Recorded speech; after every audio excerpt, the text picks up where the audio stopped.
A paz do Senhor, povo de Deus, sejam todos bem-vindos. Estamos começando mais uma série de estudo aqui pelo canal Casa do Pão.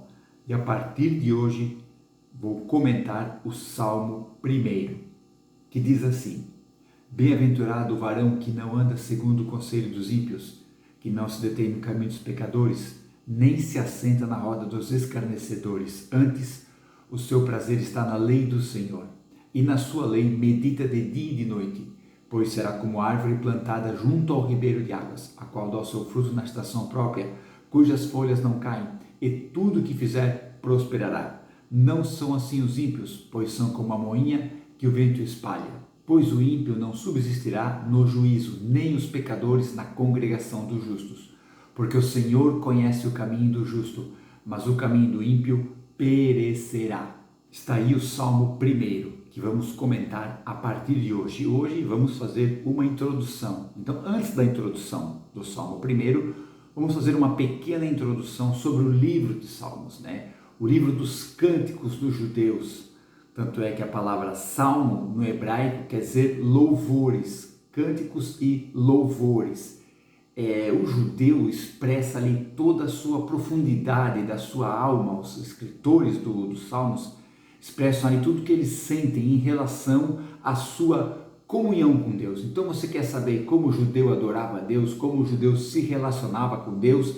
Leia o livro de Salmos. Tem vários tipos de salmo.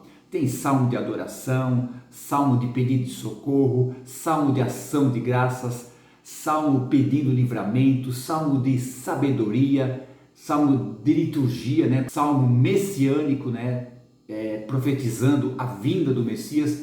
Então são vários cânticos ali para adorar o nome do Senhor, porque o livro de Salmos representa a vida religiosa e as aspirações do povo de Deus em relação ao seu Senhor, que também é o nosso Senhor. E esse livro de Salmo é dividido em 5 partes. A primeira parte, que vai do Salmo 1 ao Salmo 42, fala do homem caído, do ser humano caído e a sua regeneração com Deus. A segunda parte, que vai do Salmo 43 até o Salmo 42, apresenta o salmista na sua busca por Deus, pedindo socorro. A terceira parte vai do Salmo 73 até o Salmo 89, onde o salmista exalta a santidade do Deus Todo-Poderoso. A quarta parte vai do Salmo 90 até o Salmo 106, onde o salmista mostra a sua dependência em Deus de viver nesse mundo corrompido. E a quinta parte, a última, vai do Salmo 107 até o Salmo 50, onde mostra a adoração do salmista em relação a Deus através da sua palavra e através do louvor a Deus. Alguns até relacionam essas 5 partes com o Torá. A primeira parte dizem que é Gênesis, a segunda é Êxodo, a terceira Levítico, a quarta Números e a quinta Deuteronômio. Eles relacionam, alguns estudiosos judaicos, relacionam os 5 livros do Velho Testamento, o Torá, com essas 5 partes do livro de Salmos. E entenda uma coisa, que não uma curiosidade, mas uma observação muito boa, para você que faz a leitura pública no culto do livro de Salmos. Salmos não é capítulo e não é versículo, ok? Quando você for fazer a leitura do Salmo, diga o número do Salmo. Vamos dar um exemplo aqui, o Salmo que nós estamos falando aqui, o Salmo 1, você faz a Bíblia ali no meio da congregação, da reunião de fé, e você diz, vamos abrir a Bíblia no Salmo 1, não diga Salmo capítulo 1, Salmo 1, e não diga versículo, diga verso. Então vamos abrir a Bíblia no Salmo 1, verso 1. Dessa forma correta, você faz a leitura pública ali na sua congregação, na sua reunião de fé. E o Salmo 1, que estamos comentando aqui hoje com essa introdução, a autoria dele é dedicada a Davi, apesar de alguns teólogos não aceitarem essa autoria. Mas aqueles que a aceitam dizem que Davi escreveu quando estava sendo perseguido por Saul. Então, se é nesse caso Davi, podemos datar esse salmo 1000 anos antes do nascimento de Cristo. E a beleza literária do Salmo 1 mostra a dedicação daquele que busca o Senhor através do Torá, falando aqui do povo hebreu, aquele que busca a face do Senhor, estudando a lei do Senhor, medita nessa lei e promete uma vida abençoada, uma vida próspera, uma vida com conforto e segurança, aquele que medita na lei do Senhor. Podemos entender que o Salmo 1 é uma porta de entrada para uma casa com 150 cômodos. Podemos entender assim. Então o Salmo 1 apresenta ali todo o livro dos Salmos, então a pessoa entra ali através do Salmo 1 e a decisão de ficar na casa ou sair dela é da pessoa que está lendo. Por isso que o Salmo apresenta os dois caminhos, as decisões que a pessoa tem que tomar na sua vida. Por isso que há uma ausência de título desse Salmo, pelo fato de ele ser o primeiro do livro.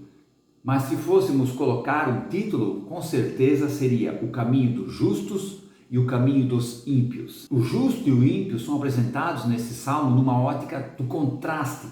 Enquanto o justo é apresentado como uma árvore frutífera, o ímpio é apresentado como uma palha seca.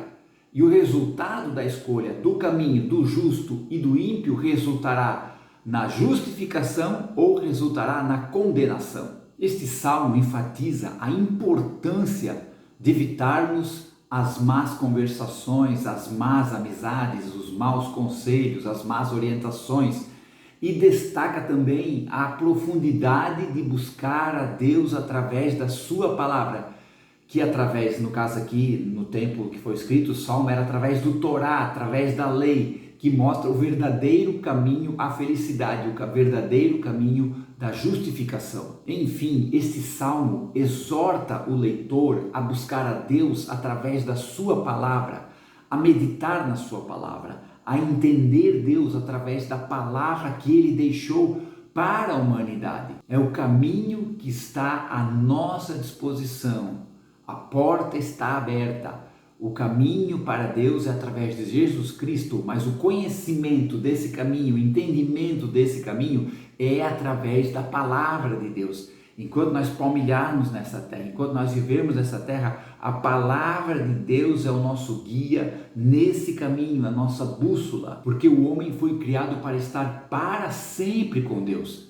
Mas mesmo assim, Deus deu a escolha para o ser humano, para ele tomar essa decisão de ficar ou não com Deus. A escolha é minha, a escolha é sua.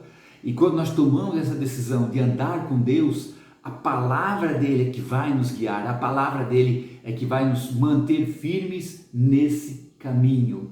Então, com a ajuda do Deus Todo-Poderoso, através da salvação de Jesus Cristo, guiado pelo Espírito Santo, com o poder da palavra de Deus, nós vamos trilhar nesse caminho e nós vamos estar na eternidade com Deus Todo-Poderoso. Glória a Deus. Amém?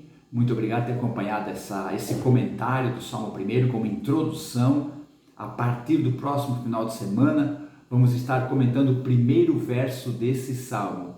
Bem-aventurado o varão que não anda segundo o conselho dos ímpios, não se detém no caminho dos pecadores, nem se assenta na roda dos escarnecedores. Amém? Aguardo você, Deus abençoe, fique na paz. Tchau!